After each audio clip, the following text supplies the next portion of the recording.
Hi students, this is Ms. Tran. Today we're going to delve into a writing workshop practice, specifically focusing on the claim, evidence, and explanation.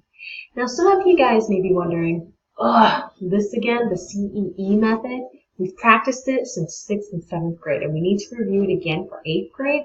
Well, fact of the matter is, yes, because you know what? Practice makes perfect. And when we're thinking of improving upon what we know, we always need to be able to practice it over time to see where we can fill in our gaps of knowledge and continue practicing so that we know that getting to 9th grade, we'll be able to apply the structure. And just to bring in an example, I have images from Fortnite, such as the best made stance, we've got the floss, and the boneless stance, and all of these just represent how we need to practice in order to perfect our moves, per se, in writing. Okay, now you're going to have a worksheet that you're going to be filling along as you're watching this video. And in this video, each step will show which information needs to be filled in. Here we have a model differentiating between the claim, evidence, and explanation. Now the claim is basically the statement that answers the original question. You'll have the question, and you have to reform it in declarative form in order to put your own stance on the topic. For the evidence, this looks at specific examples that support your claim. Such examples include quotations, statistics, anecdotes, and these are all drawn from the text or video that you may be watching in search of evidence to support the claim. Lastly, and most importantly, the explanation takes the bulk of your paragraph writing, and it looks at your reasoning, your personal reactions to the text that draws the connection between the claim and the evidence. Take the time to record these notes on your worksheet, and we'll proceed to the next slide. In summary, the claim looks at what you know, so the basic facts, answering the prompt. And then, on a deeper level, we have the evidence, which looks at how you know it. Which pieces from the text support your understanding of the question and how you're applying it. And finally, the explanation, the most important, explores why you know. So we're moving up these tiers of writing in just one single paragraph. And we need to be able to develop these skills because as we progress in the curriculum, we're going to see that a lot of things require more explanation, more exploration of the text with our personal engagement. On your worksheet, you're going to have a model that you're filling in, which looks like this, starting with the topic, and that explores what is the question that you're trying to answer. Then follows with the claim, and the claim, as we said before, restates the question. What is your response? How do you feel about this claim, and why? Evidence takes examples from the text, so you have to be able to cite specific details and note how many details do we need? We need at least 2 details. So this shows that you're looking at the text, you're not referring to your own opinion, but rather textual evidence to then engage the reader as to why your explanation is so. And that's the final component of the paragraph. Why is what you say true? And how does your evidence connect to your personal interactions with the text? As we are writing these notes down, it's also important to note that evidence and explanation starters, in other words, transition words, are required to make ideas between your sentences connect, so it doesn't sound so choppy.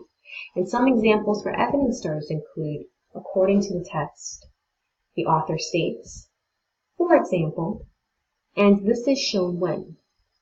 Moreover, we have explanation starters. For explanation starters, we're always starting with what does the sentence mean? What does this piece of evidence have as an impact on the reader? So such starters include this means, in other words, this shows, and as we're making those connections, we're going to delve into how and why ideas are important. This reveals that, therefore this is important that, or this proves that.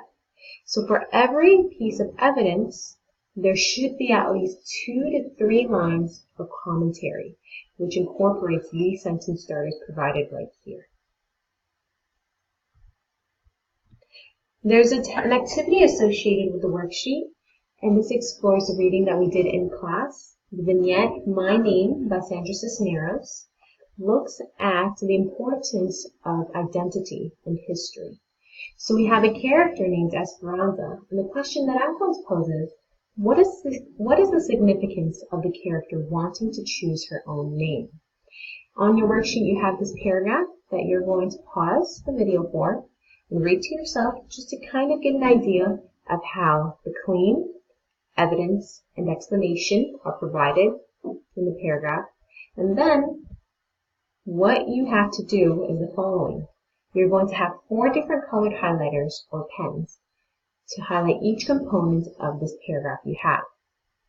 One color for the claim, another for the explanation, a third color for the evidence, and circle or highlight any transition words that you see. So pause the video before proceeding to the next slide, and then we'll resume. Okay, now we're going to delve into how this paragraph is broken down. Your paragraph should more or less look like this.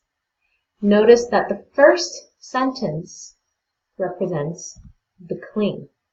And in the claim, you're restating the question, which is, what is the significance of the character wanting to choose her own name?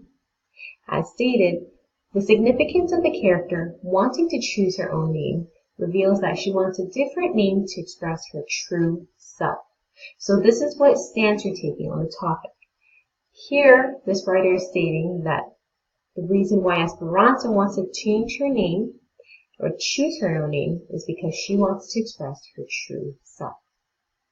Next, highlighted in blue, we have the evidence. In the evidence, this is where we're directly drawing quotations from the text, and you must have at least 2. Remember to also cite your evidence, which means incorporating quotation marks and transitions to make sure that everything flows from the claim to the evidence and then the explanation.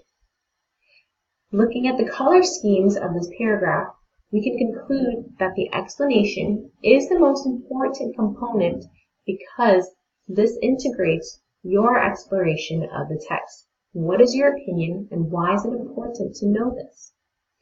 Now in the second paragraph, in the second section of the paragraph, we have the evidence, we have 2 pieces, and then in the third section, the explanation, we delve into that evidence by exploring why it's important. So we have transition words such as according to the text, consequently, in addition, these examples demonstrate, and so forth. Notice how the last section of the paragraph seeks to really refine why the evidence you've specifically selected is important. It's not a plot summary, but rather a critical engagement with the text. We see that the 2 pieces of evidence provided, one is that her grandmother inherited a place by the window, and Esperanza does not want to pursue a life in that manner. She does not want that to be her fate. And also, Esperanza wants to baptize herself under a new name, like ZZBX. So she has this heroic quality kind of ring to her name that she wants. So in the explanation, the writer explores how Esperanza wants to create her own identity. She does not want to feel inferior to others. She has a greater purpose in life that allows for self-exploration. And ultimately, she wants to feel self-empowerment so that she is able to stray away from her family's history in creating her own. Take note of these components and be sure that you're able to answer the quiz questions that follow. To review the activities that we've done in this flip lecture, here are the quiz questions that you will bring to next class. Number 1, at minimum, how many details do you need as support for your evidence? Number 2, fill in the blanks. For each example cited as evidence, there should be at least blank lines of explanation or your own commentary. And number 3, what is the most important component of claim, evidence, and the explanation model? So out of those three components that we've explored and worked on together, which one was the largest and why? Okay? If you have any questions, I'll be more than happy to answer. And I will be answering them at the beginning of next class for those who are still confused about certain concepts in this video. So come prepared with questions, and we'll continue with this activity in the next class. Thank you.